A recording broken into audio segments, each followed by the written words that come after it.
पहली बार हुआ है कि एक मुख्यमंत्री ने किसी गांव में जाकर शपथ ग्रहण की।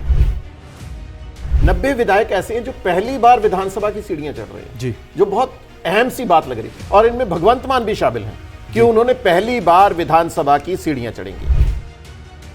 सोनिया गांधी ने बयान दिया था कि 5 राज्यों में जो हार हुई है कांग्रेस की, उसके चलते वहां के जो प्रदेश अध्यक्ष हैं वो अपने इस्तीफे दें। तो इसी के चलते मजबूरीवश नवजोत सिंह सिद्धू को अपना इस्तीफा देना पड़ा। जी,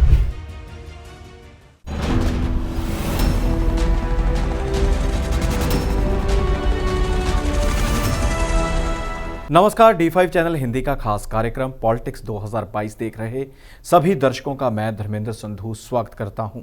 इस कार्यक्रम में पॉलिटिक्स के ऊपर बातें की जाती हैं। पॉलिटिक्स में क्या चल रहा है, राजनीति में क्या चल रहा है, राजनेता आजकल क्या कर रहे हैं और किस प्रकार से समीकरण बदल रहे हैं और बिगड़ रहे हैं, इसके ऊपर चर्चा की जाती है। इस चर्चा का हिस्सा बनते हैं हमारे साथ सीनियर पत्रकार प्रदीप शाही जी। शाही जी आज भी हमारे साथ मौजूद हैं। सबसे पहले उनका स्वागत करते हैं। शाही जी, स्वागत है आपका।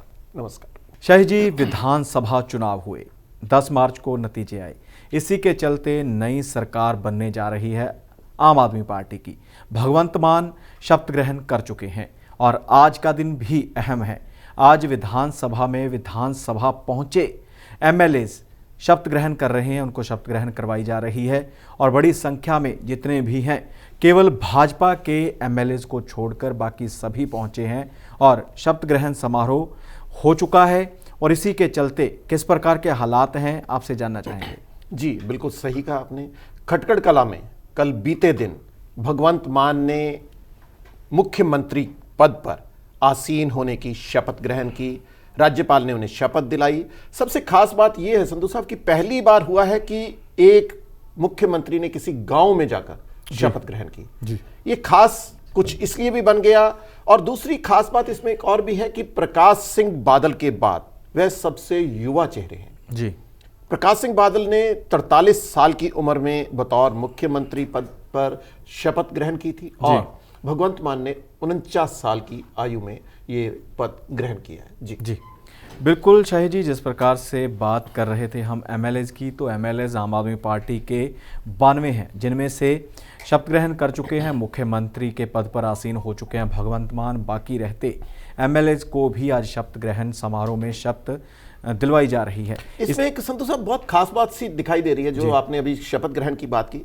इसमें जो 117 विधानसभा में इस बार जो विधायक पहुंचे, 90 विधायक ऐसे हैं जो पहली बार विधानसभा की सीढ़ियां चढ़ रहे हैं, जो बहुत अहम सी बात लग रही। और इनमें भगवंत मान भी शामिल हैं कि उन्होंने पहली बार विधानसभा की सीढ़ियां चढ़ेंगी। क्योंकि वह पहले सांसद थे, इसलिए लोकसभा की सीढ़ियां ज्यादा चढ़ते आ रहे थे लगभग 7 साल से, और पहली बार होगा कि ये विधानसभा में अपना रुख नए एक मुख्यमंत्री पद के तौर पर करेंगे।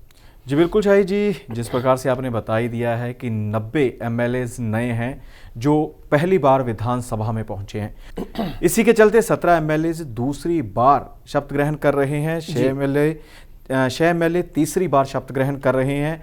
3 एमएलए चौथी बार व 1 एमएलए ऐसा है जो 5वीं बार शपथ ग्रहण कर रहा है। जी, ये बहुत खास बात है। आपने बहुत अच्छे आंकड़े दिए, क्योंकि नए विधायकों के साथ कुछ पुराने विधायक भी हैं। सभी नए विधायकों को कुछ सीखने का भी मौका मिल सकता है, क्योंकि जो पुराने विधायक होते हैं उन्हें कुछ अधिक जानकारियां होती हैं, चाहे वो किसी भी स्थिति में हो, चाहे वो किसी भी दल से हो, परंतु हर एक प्रतिनिधि का अपना अपना रुतबा होता है जो किसी को सिखाने में कामयाब जरूर हो सकता है। और बता दें कि जो आज के लिए प्रोटेम स्पीकर जिनको रखा गया, आज बनाया गया है, वो हैं डॉक्टर इंद्रबीर सिंह निच्छर। वो सबको शपथ ग्रहण करवा रहे हैं और इसी के चलते बता दें कि इस बार कुछ कमी रहेगी विधानसभा में। कमी कह सकते हैं, बड़े दिग्गज चेहरे उसमें दिखाई नहीं देंगे, जिसमें से मुख्य रूप से सुखबीर सिंह बादल, प्रकाश सिंह बादल, कैप्टन अमरिंदर सिंह, नवजोत सिंह सिद्धू और चरणजीत सिंह चन्नी और साथ ही विक्रम सिंह मजीठिया जैसे चेहरे भी इस बार विधानसभा में दिखाई नहीं देंगे। सिमरजीत सिंह बैंस दिखाई नहीं देंगे। नए चेहरे हैं, नई जिम्मेदारी है। देखना होगा कि किस प्रकार से ये विधायक अपनी जिम्मेदारी निभाते हैं। जी, इनमें कई नाम और भी शामिल हैं, जैसे भारत भूषण आशु हो गया, कुलजीत नागरा हो गया, साधु सिंह धर्मसोत हो गए, काका रणदीप सिंह हो गए, हरदयाल कंबोज हो गए, बहुत बड़े नाम अभी भी ऐसे। और सबसे बड़ा नाम तो वित्त मंत्री मनप्रीत बादल का भी है जी, कि जो इस बार करारी हार के कारण सत्ता से ही बाहर हो गए हैं। बिल्कुल शाह जी, बता दें कि मनप्रीत सिंह बादल के खिलाफ काफ़ी जो कर्मचारी थे वो हो गए थे, इसी के चलते उनको हार का मुंह देखना पड़ा। और उनकी हार की खुशी में बठिंडा में कर्मचारियों ने पूरा जुलूस निकाला, पूरा प्रदर्शन किया, पूरे शहर में एक मार्च निकालते हुए दिखाई दिए थे। और इसी के चलते बड़ी खबर बताने जा रहे हैं अपने दर्शकों को कि खटखड़ कलां में जो समागम किया गया था, शपथ ग्रहण समागम था, उसके दौरान जिन किसानों की ज़मीन के ऊपर ये समागम किया गया, जिन लोगों की फसल खराब हुई, उनको सरकार की ओर से मुआवजा देने का काम शुरू कर दिया गया है। इसमें कोई जानकारी मिली है हमें भी, अभी इसके बारे में हम पुष्टि नहीं कर पा रहे, परंतु जानकारी जो मिली है उसके मुताबिक 46,000 रुपये एकड़ राशि प्रदान करने का फैसला किया गया है, जो काफी बड़ी रकम है। और हमने कल खटखड़ कला में कई किसानों से भी बातचीत की थी इस मामले पर, तो उनका भी कहना था कि हमें रकम कईयों को तो मिल भी चुकी है जी, और कईयों ने तो अपनी उसमें से काफी फसल को भी बिक्री कर दी थी, इसलिए ये रकम उनके लिए बहुत अहम है। और सबसे खास बात कि उन्होंने ये भी कहा कि राजनीतिक दल जो विपक्षी हैं, चाहे उनका विरोध कर रहे हैं आम आदमी पार्टी का, परंतु वह खुश हैं क्योंकि हमारी सरकार एक बार बनने जा रही है। जी, विरोध की बात तो ऐसी है जी, जिस प्रकार से फसल का नुकसान हुआ है, कुछ ही दिनों में फसल मंडी में पहुंचनी थी, लेकिन वो फसल खराब की गई है और अन्न का निरादर भी कहा जा रहा है हुआ है कि अगर वही फसल कम से कम 160 एकड़ के करीब जो ज़मीन थी जिसके ऊपर से फसल काटी गई है, अलग अलग फसलें हैं उसमें आती, तो वो नुकसान हुआ है, लेकिन फसल की बर्बादी हुई है। हालांकि पशु उस फसल को खा सकते हैं, वो अलग बात है, लेकिन उसने पकना था, तैयार होना था, उसके अंदर जो एक कच्चे दाने थे कनक के, खासकर गेहूं के, वो पैदा हो चुके थे, तो काफ़ी नुकसान हुआ है वो। जी, ये तो बात बिल्कुल सही है आपकी। इस तरह की स्थितियों से सरकार को भी बचना चाहिए और आम जनता को भी इसके ऊपर अपना रुख स्पष्ट रखना चाहिए, ताकि कम से कम अन्न की निरादर बिल्कुल ना हो, क्योंकि किसानों को हम अन्नदाता भी मानते हैं और अन्नदाता के साथ ही अगर कोई सरकार के साथ इस तरह की स्थिति उत्पन्न होती है तो उसके ऊपर हमें विराम लगाने की भी बेहद जरूरत है। बिल्कुल शाही जी, साथ ही बात करते हैं नवजोत सिंह सिद्धू की। उन्होंने इस्तीफा दिया नहीं, दिलवा दिया गया है। सोनिया गांधी ने बयान दिया था कि 5 राज्यों में जो हार हुई है कांग्रेस की, उसके चलते वहां के जो प्रदेश अध्यक्ष हैं वो अपने इस्तीफे दें, तो इसी के चलते मजबूरीवश नवजोत सिंह सिद्धू को अपना इस्तीफा देना पड़ा। जी, ये नवजोत सिद्धू का त्यागपत्र उनके पद पर आसीन होने के बाद दूसरी बार है। पहली बार चरणजीत सिंह चन्नी के मुख्यमंत्री बनने पर उन्होंने अपना त्यागपत्र दे दिया था, परंतु कुछ ही घंटों के बाद उन्होंने त्यागपत्र को अपना वापस ले लिया था। परंतु इस बार त्यागपत्र हाईकमांड से ले लिया गया है, दिया नहीं गया, और नवजोत सिद्धू ने महज 7 अक्षरों में ही अपने त्यागपत्र को पूरा कर दिया। जी, ये सबसे खास बात है कि उसमें कोई ज्यादा जानकारी नहीं है, सिर्फ अपने यही लिखा कि मैं अपने पद से त्यागपत्र सौंप रहा हूं हाईकमांड को। जी, बिल्कुल शाही जी, पहले भी जब उन्होंने इस्तीफा दिया था तो तब 2 अधिकारियों की नियुक्ति की गई थी, एडवोकेट जनरल की और डीजीपी की, तो उसके विरोध में उन्होंने इस्तीफा दिया था, जिसके बाद उन नियुक्तियों को रोक दिया गया, उनकी जगह पर नए अधिकारी नियुक्त किए गए, तो इसी के चलते उन्होंने अपना इस्तीफा वापस ले लिया था।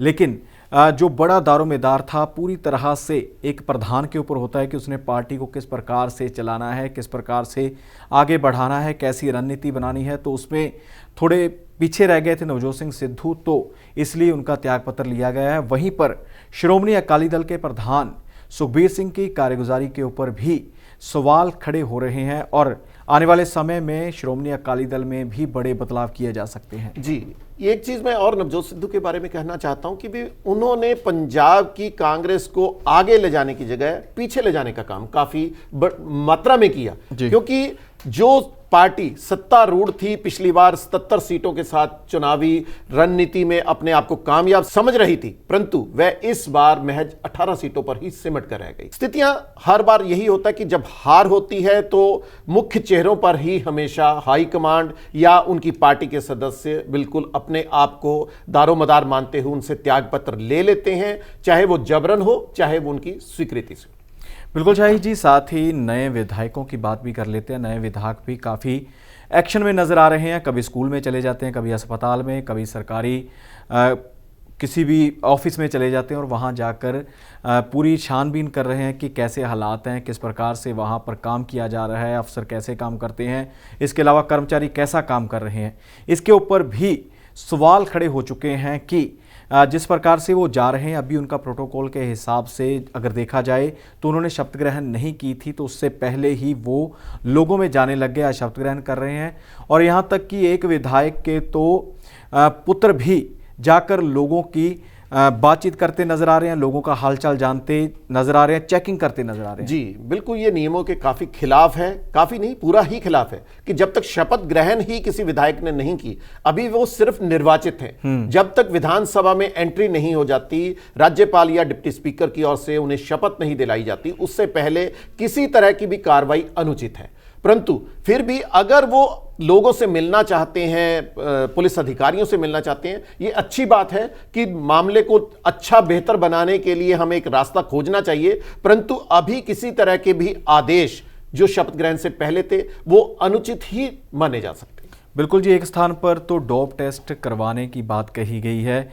एमएलए ने शायद समाना की बात है, चेतन सिंह जौड़ा माजरा है वहाँ के विधायक, तो उन्होंने जितने भी पुलिस अधिकारी थे उनकी मीटिंग ली और उनको कहा कि एक हफ्ते के अंदर अंदर सभी लोग अपना डोप टेस्ट करवा लें। और वहीं पर एक और स्थान पर मेडिकल ऑफिसर को भी सस्पेंड किया गया। जी, वो जानकारी ये मिली थी कि भी विधायक ने जब छानबीन की तो जो सेहत मुलाजिम थे, जो अधिकारी थे, वो नशे के हालात में मिले थे। परंतु अभी ये स्थितियां ऐसी नहीं है कि उनके ऊपर कोई कार्रवाई की जाए।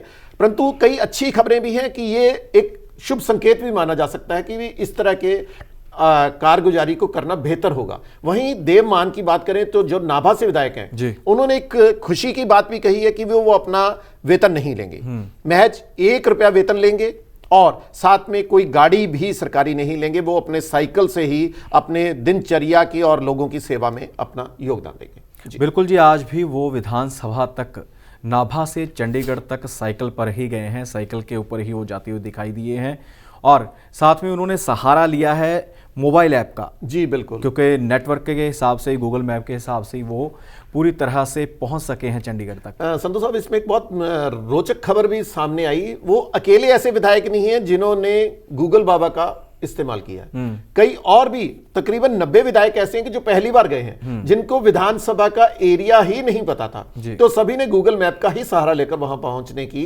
कोशिश की है। जिशाई जी, आप कार्यक्रम का हिस्सा बने, आपका बहुत बहुत धन्यवाद है। जी नमस्कार। इसी प्रकार इसी कार्यक्रम में नए मुद्दे लेकर फिर हाजिर होंगे। फिलहाल इजाजत दीजिए, धन्यवाद।